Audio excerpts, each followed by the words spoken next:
Hi friends, I'm Error Slayer and today I'll show you how to boost download speed on Google Chrome. If you're ready, let's begin. First step, open Google Chrome and click the three dots in the upper right corner. Then open Settings. Click the System tab in the menu on the left. First, disable the Continue Running Background Apps when Google Chrome is closed setting. Then enable Use Graphic Acceleration when available. After activating it, restart Google Chrome by clicking the Relaunch button. Now, I'm moving on to the final and most important step. Type Chrome:/flags into the URL bar and press Enter.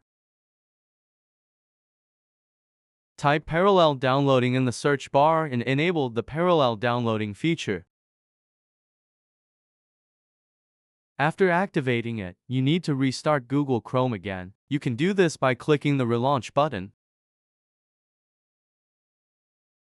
Hopefully, your Google Chrome download speed has increased now. Don't forget to share your results in the comments, subscribe to my channel, and like the video. Have a great day!